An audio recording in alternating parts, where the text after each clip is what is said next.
귀한 우리 솔자매님 가정에도 우리 진우 형제님도 우리 애나도 이렇게 예배에서 교회에서 보니까 좋네요.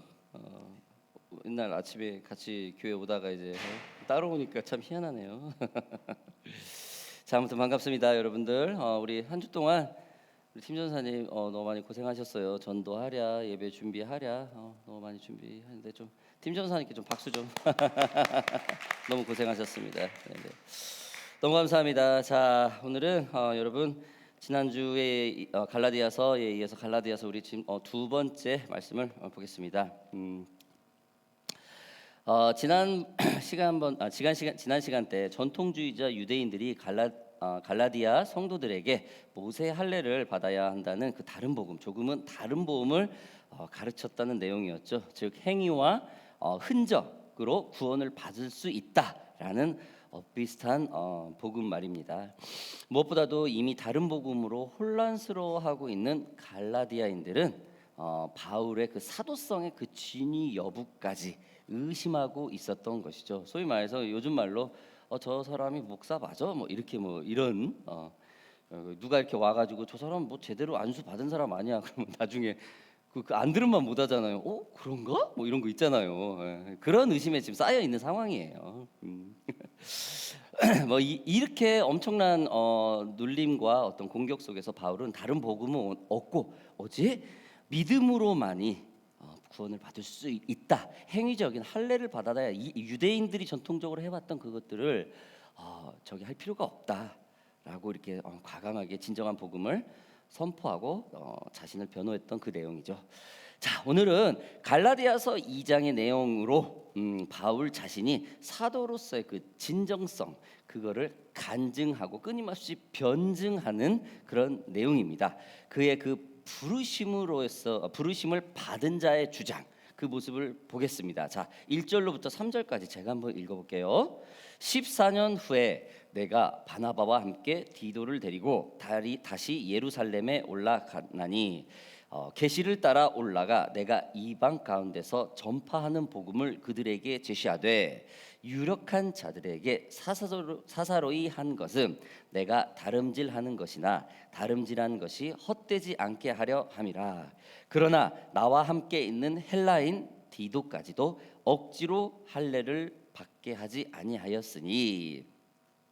여러분 지난주에도 언급했듯이 갈라디아 교회에는 유대 전통주의자들이 들어와서 선택받은 자신들처럼 하나님의 자녀라면 모두 할례를 받아야 한다는 그 복음 때 많이 혼란스러웠죠. 그리고 유대 전통주의자들은 갈라디아인들에게 죽고 나면 구원도 없고 뭐 천국도 없고 지옥도 없다 주장하는 그 바리새파, 거기서 교육받은 지금 복음을 전한 이 바울, 이 바울의 그 사도성의 진정성까지도 지금 의심을 해줘. 아주 디테일하게 이들은 바울에 대해서 잘 알고 있죠. 그리고 반대로 또 유대 전통주의자들에 대해서 너무 잘 알고 있죠. 그리고 유대 전통주의자들은 갈라디아인들에게 죽고 나면 구원도 없고 지옥도 없다 하고 주장했던 이 바울은 분명히 바리새파예요. 굉장히 로직한 사람이죠. 이성주의자입니다. 하나님의 어떤 환상을 이런 걸 전혀 믿지 않아요.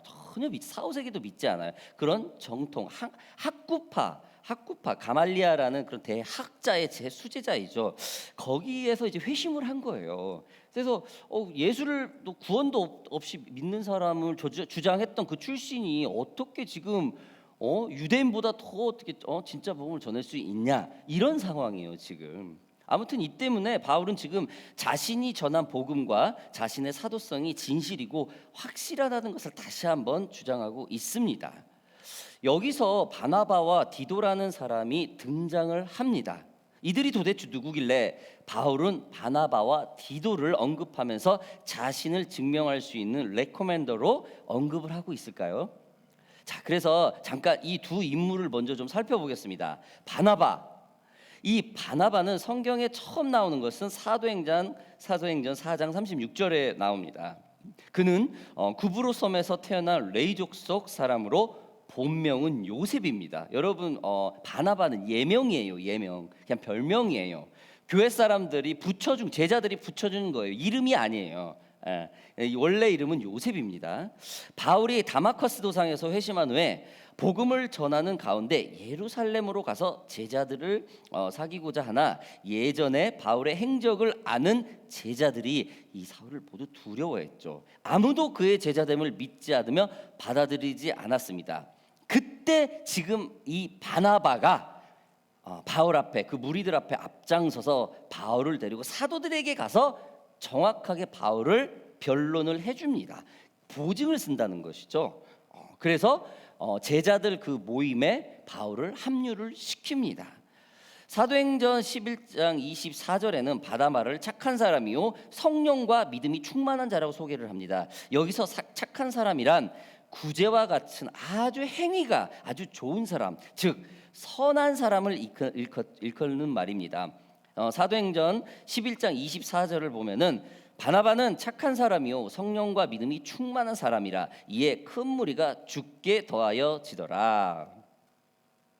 바나바는 12사도와 바울의 버금가는 초대교회의 중요한 인물이었습니다. 12사도와 지금 이제 나중 후에 바울 아주 그 사도 반열에 끼었던 아주 충직한 그런 사도였어요. 그리고 예루살렘 교회를 부흥시켰던 담임 목사 수준. 이때는 지금 예루살렘의 담임 목사님은 저 야곱입니다. 예수님의 친동생 야곱이요. 아무튼 이 바나바의 덕이 너무 충만해서 성품이 그렇게 좋고 자기 재산을 팔아서까지 재단을 세우려고 하는 아주 신실한 그런 목사님이었습니다. 자, 또 다른 한 분 디도의 모습을 좀 잠깐 또 보겠습니다. 디도는 갈라디아인들처럼 이방인으로서 헬라인, 즉 그리스 사람이었습니다.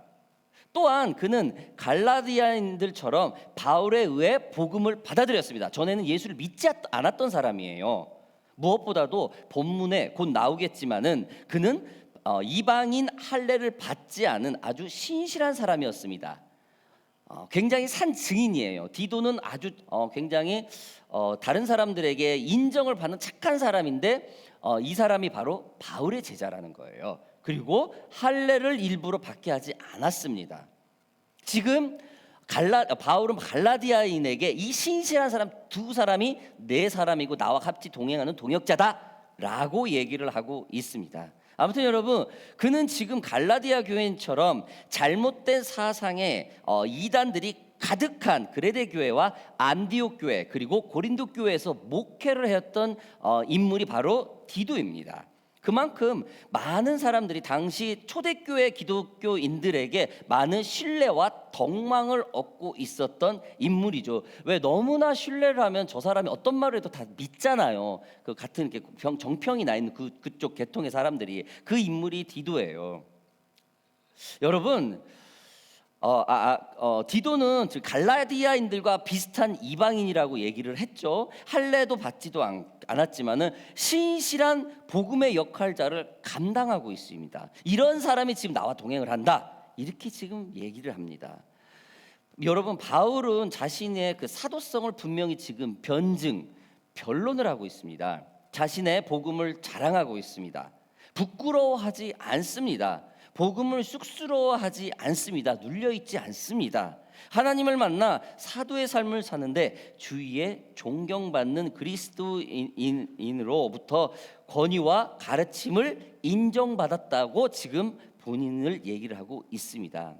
여러분, 참 바울은 당당하죠. 그렇죠? 참 너무 당당하지 않습니까? 그래서 왜 신약성경 27권 중에 13권이 이 바울이 쓴 친필로 쓴 책으로 돼 있겠습니까? 그만큼 크리스찬은 아무리 세상에 어떠한 어려움이 있더라도 우리 안에 가지고 있는 그 진실을 가지고 있기 때문에 어디 가서 당당하라는 거예요. 내가 가지고 있는 소신, 내가 가지고 있는 포지션, 뭐 직장이라든지 학업이라든지 모든 상황 가운데서 당당하라는 거예요. 그 대신 신실하고 최선을 다하라는 겁니다. 지금 신약 성경을 이렇게 바울 당당한 이 눌림 속에서 당당하게 사역했던 바울의 모습이 아주 가득합니다. 여러분, 왜 이렇게 당당할까요? 바울은 자신이 하나님의 부르심이 분명했던 사람이기에 당당했던 겁니다. 분명한 부르심. 자, 어떤 말씀인지 좀 보겠습니다. 계속 말씀이 이어집니다. 4절에서 6절까지 제가 한번 읽어볼게요. 이는 가만히 들어온 거짓 형제들 때문이라. 그들이 가만히 들어온 것은 그리스도 예수 안에서 우리가 가진 자유를 엿보고 우리를 종으로 삼고자 함이로되 그들에게 우리가 한시도 복종하지 아니하였으니 이는 복음의 진리가 항상 너희 가운데에 있게 하려 함이라. 유력하다는 이들 중에 본래 어떤 이들이든지 내게 상관이 없으며 하나님은 사람을 외모로 취하지 아니하시나니 저 유력한 이들은 내게 의무를 더하여 준 것이 없고. 여러분, 분명한 결정은 자신감을 갖게 됩니다. 분명한 결정은 당당한 모습으로 이어집니다. 자신의 분명한 소신은 거짓이 들어갈 수 없습니다. 자신의 분명한 결정은 어떠한 상황에서도 짓눌리거나 다른 사람의 눈치를 보지 않습니다. 즉 분명한 부르심은 그 자기만의 자유함이 있다는 것이죠. 그리고 자신을 분명히 자신을 주장하며 나타낼 수 있는 근거들을 제시합니다. 억울하고 분해서가 아니라 진실이기 때문에 자신을 오해하고 있는 사람들에게 서운해하지 않고 자신을 추천해 줄 수 있는 근거를 제시할 수 있습니다. 제가 저는 그 정도 저기는 높은 수준의 학식을 가진 사람은 아니지만은 굉장히 학문을 사랑하는 이유가 이거예요. 레퍼런스북 레퍼런스북이 있잖아. 어떤 논문을 쓰거나 할 때 그것도 그 분야의 권위를 가지고 검증이 된 책을 레퍼런스를 써요. 그렇죠? 저도 마스터 논문 할 때 120권의 레퍼런스를 썼어요. 읽고 그걸 했어요. 왜 그러냐면은 내가 쓰고 있는 글을 이 슈퍼바이저가 봤을 때 뭐로 검증을 할 것이냐. 같은 교단이나 이 같은 theory를 가지고 있는 이쪽에서 있는 그 책을 가지고 있는 분이 쓴 책을 제가 인용을 하는 거예요. 제 주장을 주장하기 위해서. 지금 바울도 비슷하죠. 본인이 결백하다고 본인이 진실한 복음이라는 것을 검증된 바울과 디도를 지금 추천을 하고 있어요. 그들과 나는 지금 현재도 동일하게 동역을 하고 있다. 제가 학문을 사랑하는 이유가 그거죠. 복음을 증거하기 위해서, 진실을 말하기 위해서 조금 더 검증된 거를 이렇게 많이 제시를 하려고 합니다. 아무튼 지금 바울은 자신이 전파한 이 복음을 전하기 위해서 자기의 어떤 수치나 이런 거 상관하지 않아요. 그냥 검증되고 복음만 전해줄 수만 있다면, 제대로만 제자들이 세워질 수만 있다면 괜찮다. 이거를 주장하고 있습니다. 그래서 지금 바울과 디도를 지금 추천하고 있죠. 대단한 용기를 가지고 있죠. 여러분, 미국에는 스탠퍼드 대학에서 최고의 명강의이자 페이팔의 공동 창업자인 피터 틸이라는 사람이 있습니다. 이분은 그의 저서 Zero to One이라는 책에서 이렇게 말을 했습니다. 세상을 움직이는 젊은이여, 어떠한 일을 점령하려 하지 말고 독점하라. 뛰어난 생각은 흔치 않을 수 있지만 천재적인 아이디어보다 더 귀한 것은 바로 모든 일에 감당할 수 있는 용기다. 피터 틸. 저는 몰라요. 제가 이렇게 막 제도적인 교육을 받고 자란 사람이라 그런지 이런 깨 부수는 거에 대해서를 그 용기하는 거에 대해서 되게 이렇게 그 꿈을 이렇게 선망의 대상을 가지고 있어요. 기본적인 틀을 벗어나고 조금 이렇게 좀 접근하는 그런 부분을. 그래서 저는 이렇게 용기 있는 말, 지금 피터 틸이라는 분이 굉장히 미국의 석학이자 강의자이고 굉장히 그 무브먼트자인데 이분이 지금 주장하는 것, 본인 저서에서 주장하는 것 중에 하나가 용기라는 거예요. 그렇습니다, 여러분. 당당한 삶을 살려면은 용기가 필요합니다. 수단과 방법을 가리지 않는 천재적인 아이디어보다 귀한 것은 모든 일에 당당할 수 있는 용기라는 것이죠. 부르심을 받은 바울은 자신에 대한 부적절한 의심과 곤란한 상황에도 그는 갈라디아 사람들을 전체로 일방적으로 영권으로 독점하려 하지 않았습니다. 그저 용기 내었을 뿐입니다. 자신의 과거가 예수 믿는 사람들을 잡아들였던 좋지 못한 평판을 가졌던 바리새파였을지 몰라도 지금은 하나님을 믿고 변화되어 과거와 같은 삶을 살고 있지 않기 때문에 복음으로 산다는 것에 대해서 그 어떤 거짓과 부끄러움이 없기에 이런 용기를 낼 수 있었던 것입니다. 복음에 대한 용기가 하나님으로부터 부르심이 분명했기에 이런 당당함과 용기가 있었던 것입니다. 사랑하는 OPM 교회의 여러분들, OPC 여러분들, 죄송합니다. OPM 이름이 붙어가지고요. 모션팍 처치 여러분들, 성도 여러분들 삶 속에 바울처럼 좀 곤란하고 난처할 상황 때가 종종 있지 않습니까? 또 특히 이제 크리스찬으로서 살면서 믿지 않는 예수를 믿지 않는 사람들에게 조금 더 좀 다가가려고 하는데 되게 조금 불편한 상황들이 자꾸 있을 때가 그런 경험들이 종종 있습니다. 그러나 여러분, 오늘 지금 바울처럼 용기를 내세요. 내가 가지고 있는 소신, 계획, 꿈, 그리고 확실한 미래, 불투명하고 불안해하지 마세요. 그게 거짓말과 불법과 편법을 하는 게 아니고 정당하게 내가 그 꿈을 쟁취할 수 있다라는 그 꿈이 있다면은 용기를 내세요. 지금 바울처럼 말이죠. 분명한 바울은 자신의 소신이 있어요. 정직하고 정당하게 삶을 사는 것은 크리스찬으로서 당연한 삶입니다. 나를 곤란하게 만들고 조금은 불편하게 만들 상황과 조언이 있을지언정 내 자신이 그것과 수락하지 않고 타협하지 않으면 됩니다. 상황에 타협하지 마세요. 현실의 선택에 정말로 클리어하게 정확하게 결정을 하세요. 그리고 내게 맡겨진 일들에 최선을 다하시면 됩니다. 오늘 바울이 했던 것처럼 현재 우리는 소신의 용기가 필요한 시대에 살고 있습니다. 지금 우리는 바울을 통하여 그리스도인으로부터 부르심을 받은 자의 당당한 모습을 보고 있습니다. 믿음의 생활도 마찬가지겠죠. 예수 그리스도를 믿고 교회를 다니는 것이 크리스찬의 전체적인 삶에 완벽해지려고 하기보다는 지금 내가 자리 잡고 있는 내 안에 가지고 있는 예수 그리스도의 정확한 그 비전, 정확한 믿음, 그것만 흔들리지 않으면 된 거죠.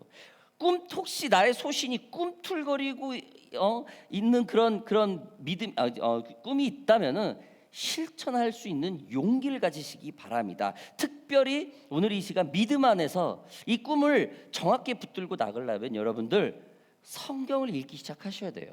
그리고 찬양을 매일 들으세요. 그냥 라디오든지 그냥 전화기에서든지 잡념이 막 들 때 계속 찬양 들으세요. 그리고 잘 알든 모르든 계속 흥얼거리고 따라하세요.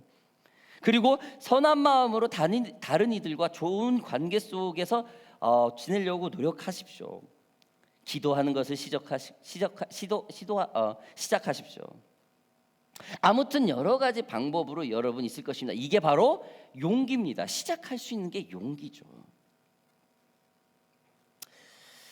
자, 계속해서 우리 말씀 끝에 부분을 좀 보겠습니다. 7절 8절. 자, 도리어 그들은 내가 할례자에게 복음 전함을 맡은 것이 베드로가 할례자에게 맡음과 같은 것을 보았고 베드로에게 역사하사 그를 할례자의 사도로 삼으신 이가 또한 내게 역사하사 나를 이방인의 사도로 삼으셨느니라. 여러분, 바울은 자신의 복음을 변증하면서 베드로를 또 언급합니다. 자, 바나바, 디도 누구까지요? 베드로까지요. 자, 여러분 베드로가 누굽니까? 베드로가 누군지 좀 잠깐 볼게요. 얼른요.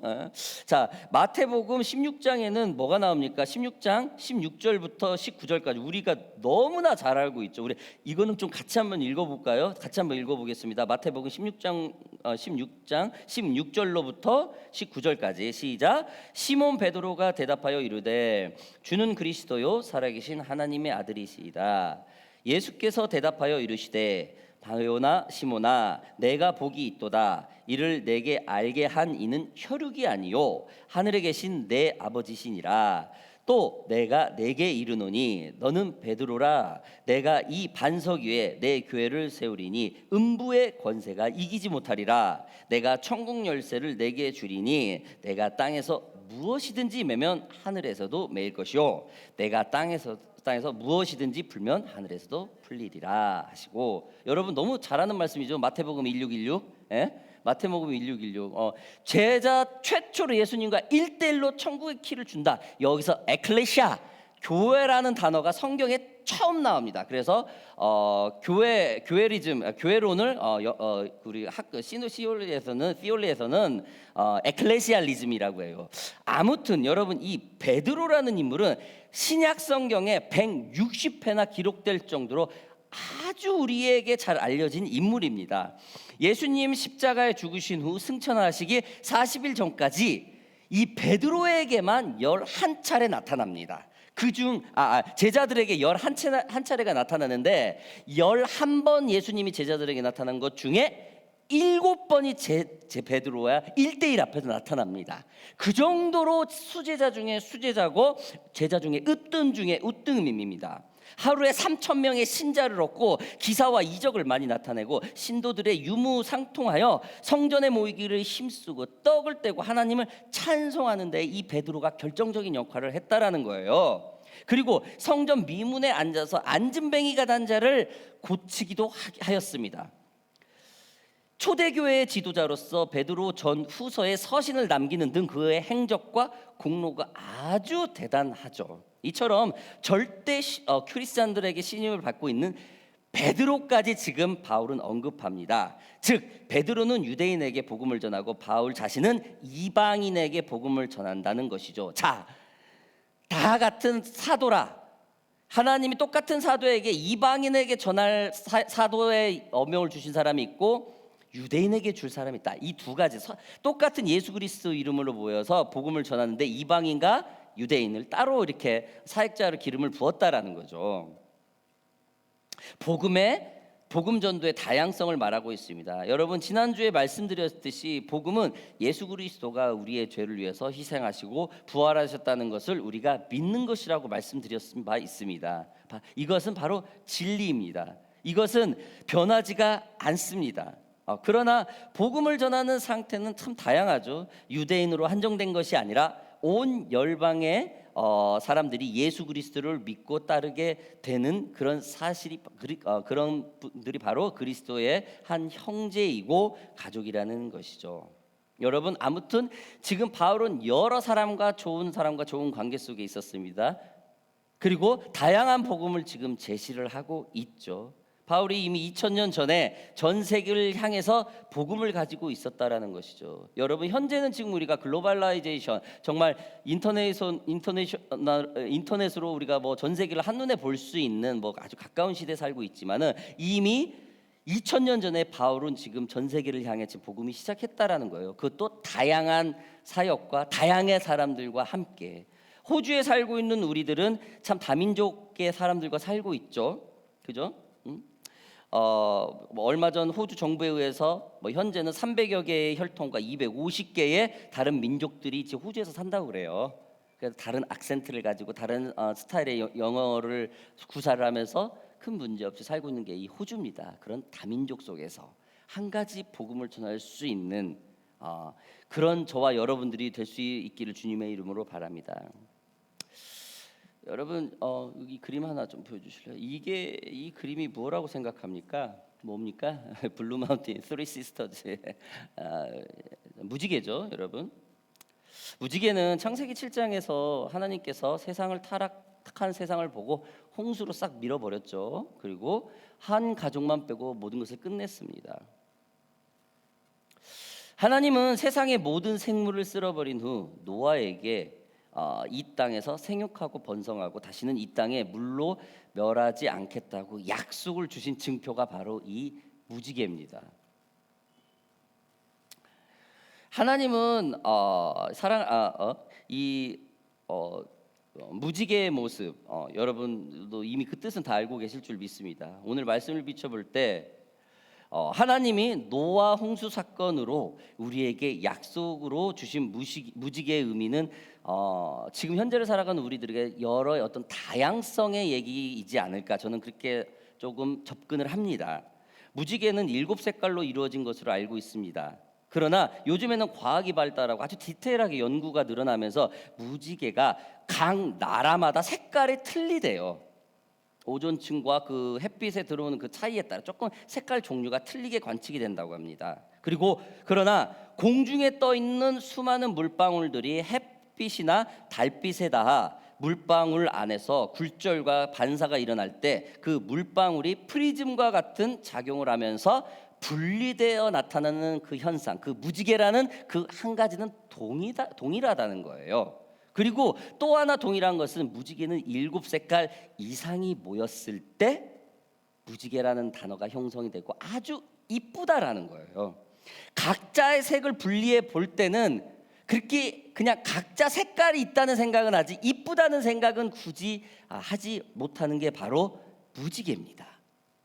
여러분, 바울이 말하는 베드로가 유대인 사역, 자신이 이방인 사역, 그리고 바나바, 디도, 베드로를 추천했던 자신의 어떤 부르심의 어떤 여러 스타일의 부르심이 있듯이 우리가 지금 서 있는 이 땅에, 우리가 지금 사역에 특히 이 호주 땅에 우리가 만나는 이곳에, 그리고 여기에 있는 계신 모든 분들이 전혀 다른 백그라운드에서 자라왔고 성품이 다 다르다는 거예요. 그러나 예수 그리스도의 이름으로 오션파크 처치라는 이름으로 이렇게 한 자리 모였을 때 조금 더 무지개처럼 아름답고 조금 더 브라이트하고 조금 더 이 모습들이 더 풍성한 모습이 되지 않을까, 저는 그렇게 생각을 합니다. 사랑하는 오션파크 처치 여러분들, 부르심을 받은 자가 오늘 지금 이 말씀처럼 이 바울이 주장하는 것처럼 용기를 갖고 바나바와 디도, 베드로와 그 이 무지개와 같이 다양의 모습이 사람들이 연합이 되었을 때 이 부르신 자의 모습이 더욱더 뚜렷해지고 정확한 모습이 될 수 있다고 저는 생각을 합니다.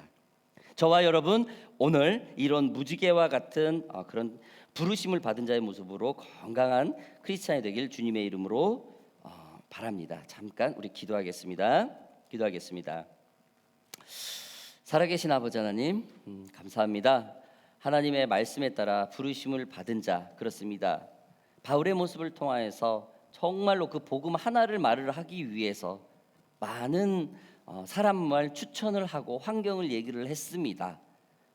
그렇습니다. 자기를 지금 수치를 하게 하고 굉장히 자기를 흠집을 내고 있는 사람들에게 그거를 그렇게 개의치 생각하지 않게 하고 그 사람들이 건강한 복음으로 바로 서기만, 그것만을 바랬던 이 바울의 모습, 그렇습니다.